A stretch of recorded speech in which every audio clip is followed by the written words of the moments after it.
After studying this module, you shall be able to understand basics of community work, understand the approaches of working with communities, evaluate the importance of community work in present scenario. Community has been a focus of social work practice since its inception. One of the hallmarks of social work is its recognition that people grow and mature in social context. Communities are one of the many social systems that touch people's lives and shape their individual and group identities. Infants first encounter their immediate family, then extended family and friends, and then the local community. As people grow and mature, they learn about form perception of social structures and develop individual and group identities through associations that connect them to lifelong community experiences, as said by Newman in 2005. Communities come in an infinite number of size, shapes, and social arrangements, population compositions, and locations. Communities are composed of social relationships that form the basis of communal life. Shared perceptions and common interests of many members are the glue that bonds the community into a coherent unit. Moreover, these social relationships and shared perceptions transcend time, structure, and location. Some communities are rational in nature and based on shared beliefs, values, and interests. Such communities are not tied to a single location or physical structure. Community is the context and setting for social work at all levels of intervention. For social workers engaged in direct practice at micro level, it is critical that they understand the macro environment where their clients live and work, the resources available to them, and how community dynamics influence individual behavior. Community is also the target or vehicle for change where interventions are designed to address broader social problems that affect a large group of people, as Fallon opines in 2001. The approaches of working with communities as a medium through which community workers are looking at the ground realities. It serves as a reference for the work to be undertaken and gives a clearer understanding of what could be expected of community work. The academicians, practitioners, and educators of social work interchangeably use the term approaches or models in the community organization or community work texts.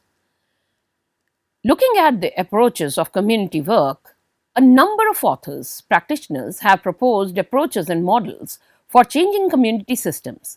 Each of these requires that the social worker assumes different professional roles, which require somewhat specialized professional skill sets. There is some overlap in the approaches or models. Some of them are presented here that have been widely used in social work practice. Number one, according to A. Murray G. Ross, 1955, he chose to use the term approach. He identified three main approaches to community organization or work.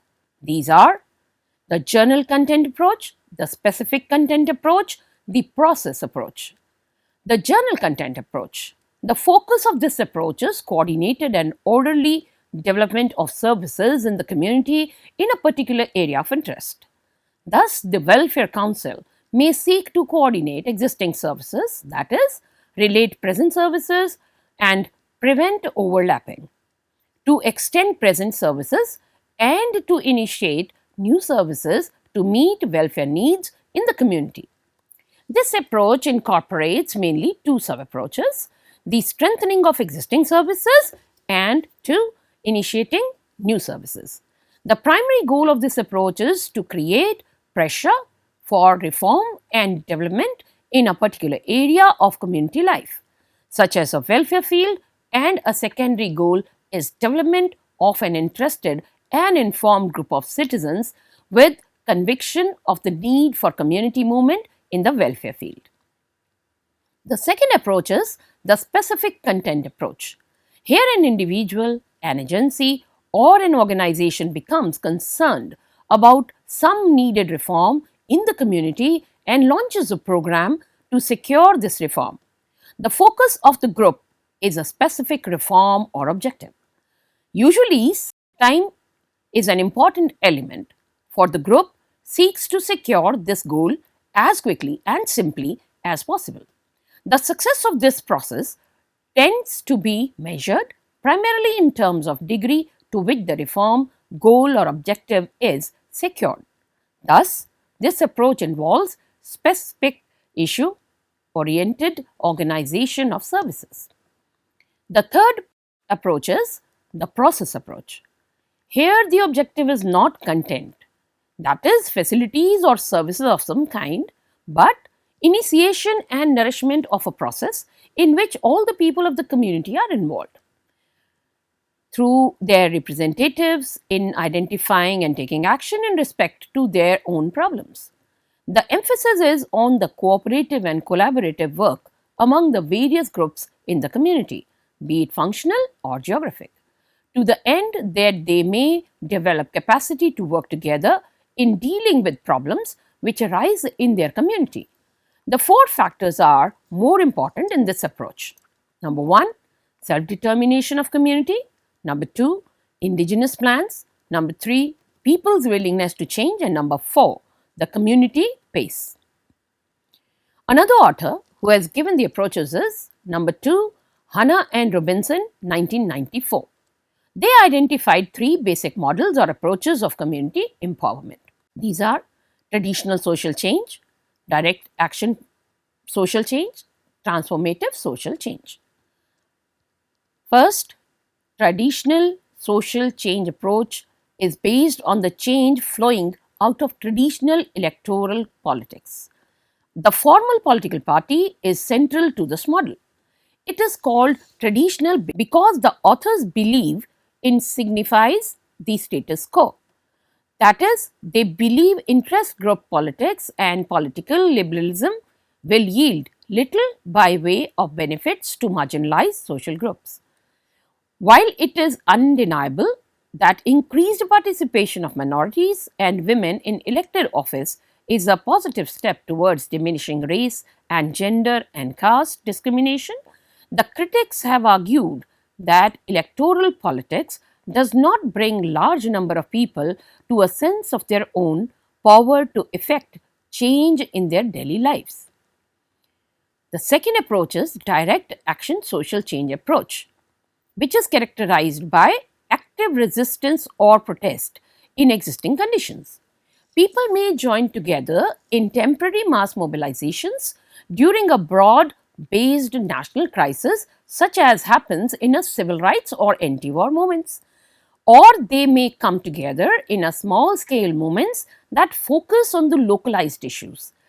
Resistance and opposition are based on private values and interests that are openly articulated on a collective basis coupled with public action. The third approach is transformative social action approach. It is based on an adult model of learning which requires strict adherence to the rules of democracy. It is characterized by a small group orientation which emphasizes direct, self-directed learning, interpersonal bonds, linking personal oppression of social structure oppression, and a collective approach to group awareness, decision making, and social action. It believes people cannot act on their own unless they are aware of the conditions that affect them. Therefore, learning is a process of consciousness rising of social action. Rothman in 1995 identified three models of community organization or work for macro social work practice. Originally developed in 1970, Rothman's three models of community practice have probably been one of the most influential conceptualizations of macro social work practice. These are locality development, social planning, social action. Locality development model has bottom-up approach because it is self-help participatory model of change and based on the premise that for change to occur is necessary to include the broadest possible participation of community citizens. It places a great deal of emphasis on social determination and democratic process. Professionals cannot change the community for people. They must be do it themselves. Professionals can provide encouragement, support, expert knowledge and other resources. They can treat the members of the community with respect and dignity. They can work side by side with the residents to create the conditions that make change and empowerment possible. They can help the residents to develop knowledge, skills, self confidence needed to challenge the status quo. However, the people themselves must define the problem and develop a plan for dealing with it. In a sense, it is an extension of the group work model. Considerable attention is given to group dynamics and, in some cases, the process through which the community defines its problems and develops strategies to resolve them is more important than the change itself. That is, the process of getting people together to discuss their common concerns and to plan for resolving specific problems is critical for effective community development. This model places greater emphasis on such things such as consensus, cooperation, democratic process, participation, and self help. The second model by Rothman is social planning model. It is in some ways the opposite of locality development model. It is a top down model of community change and emphasizes on technical aspects of solving problems. It assumes that most social problems, especially in the large industrial societies, are too complex for average citizens to understand. Therefore, professionals who have specialized expertise must guide the and control the change process with the use of technical skills. Participation on the part of the citizens can vary greatly, but this model often provides little opportunity for citizens' input into the planning process. Some have characterized it as elitist model of social change. When we talk about social planning, it's worth distinguishing between social planning and physical planning. Social planning is concerned with the provision of goods and services to the members of the community. Physical planning is concerned with land use management, zoning ordinances, and the structure of physical facilities. They are generally treated as separate and distinct. However, they are closely related. The way we plan and structure our physical environment can have a tremendous impact on our social environment. Two important contemporary constraints impacting this mode, according to Rothman, are planning becomes highly interactive and diverse interest groups rightfully go into defining the goals and seeing the community agenda. And second, impact of reduced governmental spending on social programs due to economic constraints, leading to a lower reliance on the elaborate data driven planning approach. The third model given by Rothman is social action. The social action model assumes that one segment of community is being overlooked or bypassed. The focus of this model is on organizing segments of the community to stand up for their rights, to demand that their needs and concerns be addressed.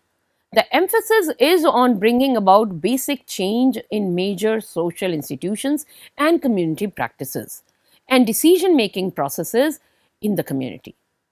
This is an inside out model because it starts with the committed core of people who work to develop a collective consciousness among all people who are affected by the conditions. It is a model which tries to challenge the status quo through a wide range of disruptive, confrontational, and often conflictive tactics.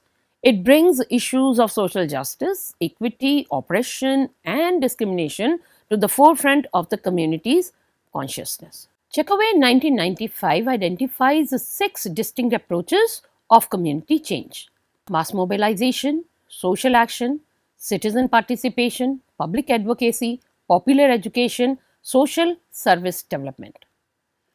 The first, mass mobilization, seeks to bring about change in organizing and massing large number of individuals around issues.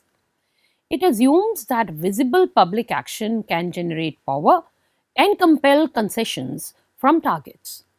From this perspective, the issue is the critical focus of the change effort. Therefore, Issue selection is very important.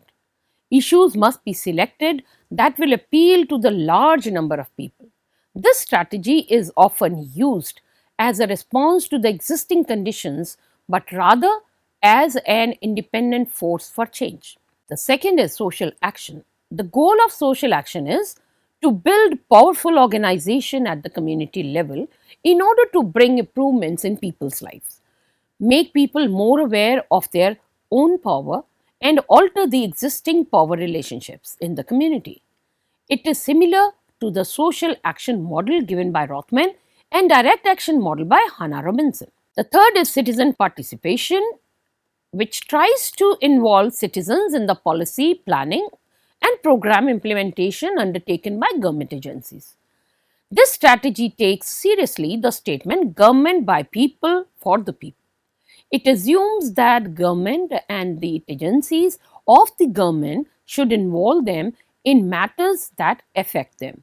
It is based on the premise that participation has significant benefits both for government and citizens. The fourth model is public advocacy is the process of representing the interests of constituents and interest groups in legislative, administrative, and other established institutional arenas.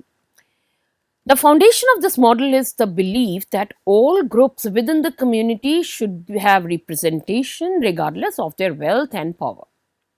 The popular education aims to create change by raising critical consciousness among common human needs. It assumes that people are able to participate but are temporarily unwilling to do so because they lack competence, confidence, and a common consciousness. Popular education is a form of praxis in which people reflect critically on their objective reality and act on the reflection of to transform the world. Transformation can and will not occur unless people's levels of consciousness is raised regarding the problems they confront. Paulo Freire used this method in squatters' settlements in Brazil.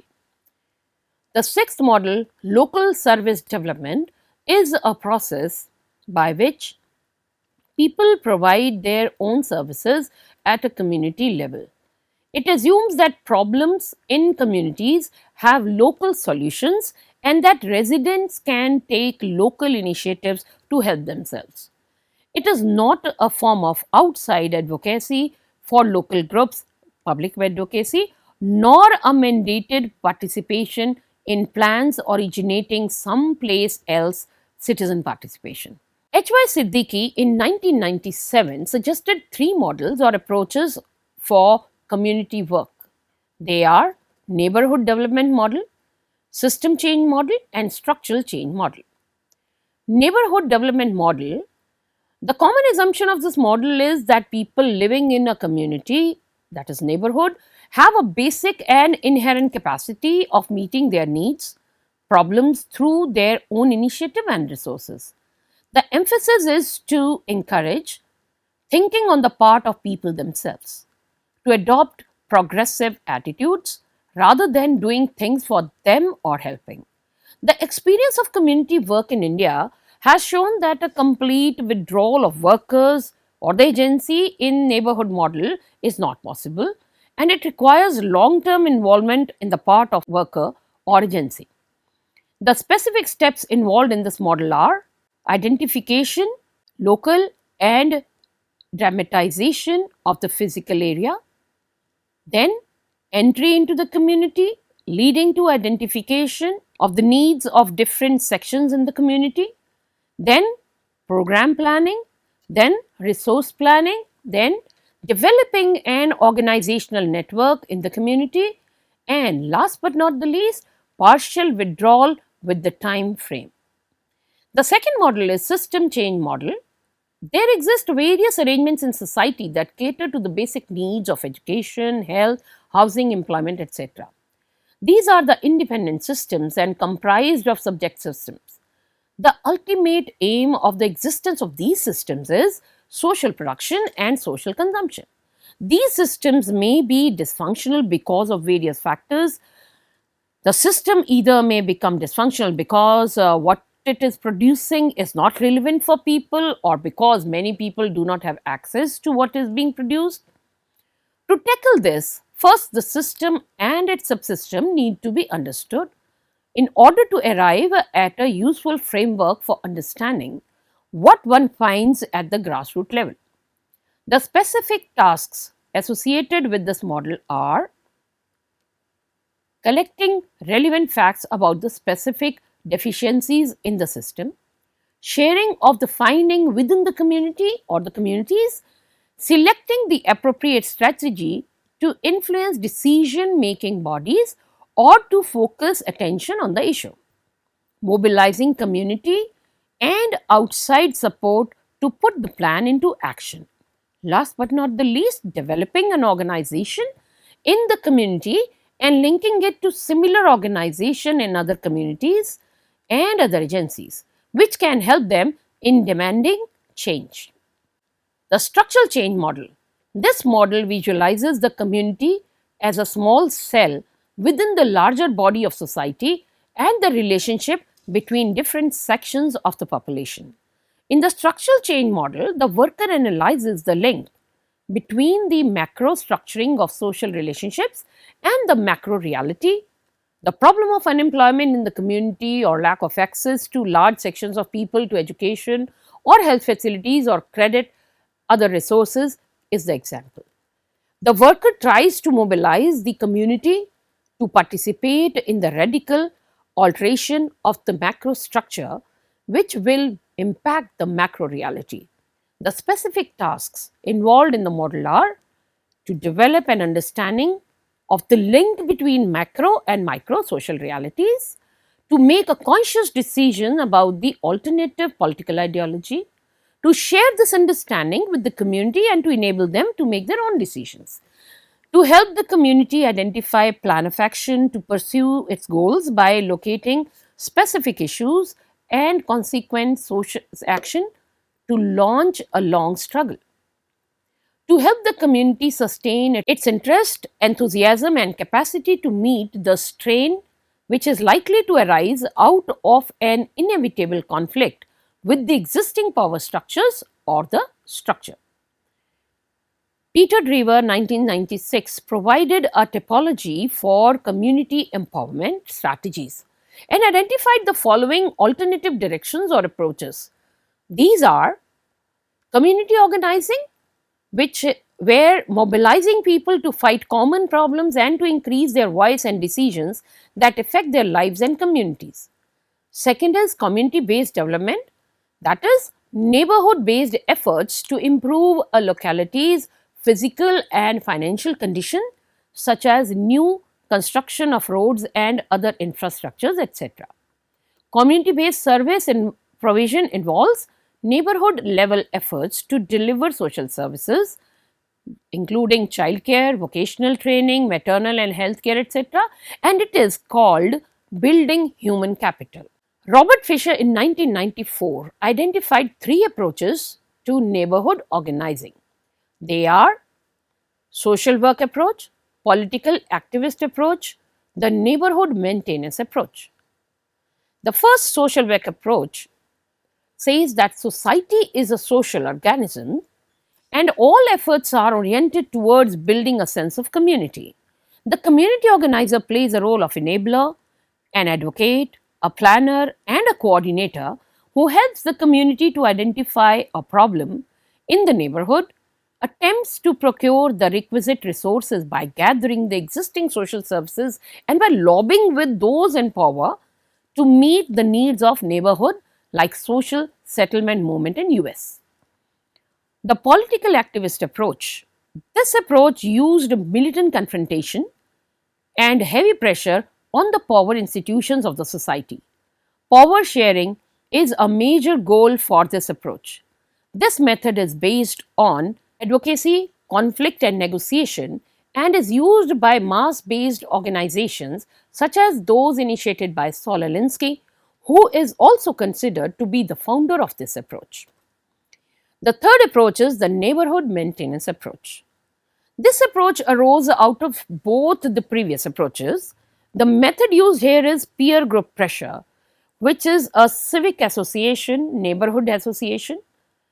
In the initial phase, peer group pressure may be used to convince the officials to deliver services to the community, but later it could assume the form of the political activists' approach as they realize that goals can only be achieved through confrontation.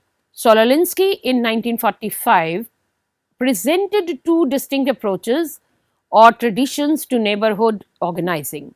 According to him, social change and community organization could be either primarily reformist or revolutionary, depending on how fundamental the changes are which are sought.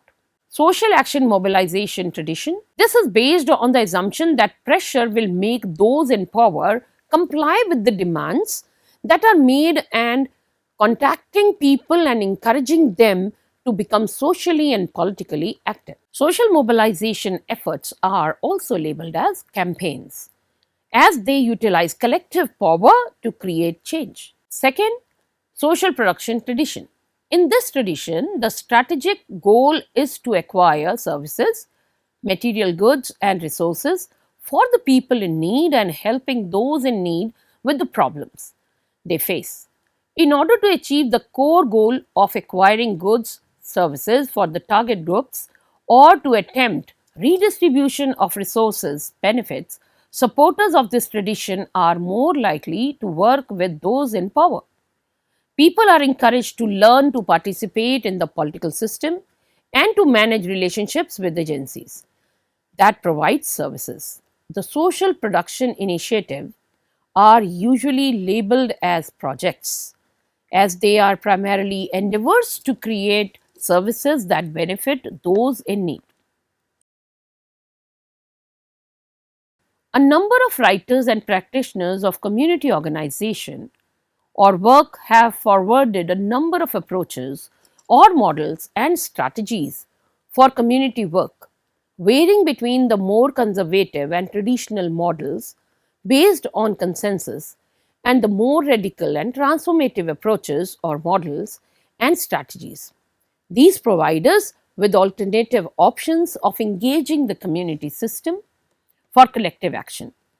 Having understood and analyzed these, you will become clear about the application of specific models or approaches in working with communities.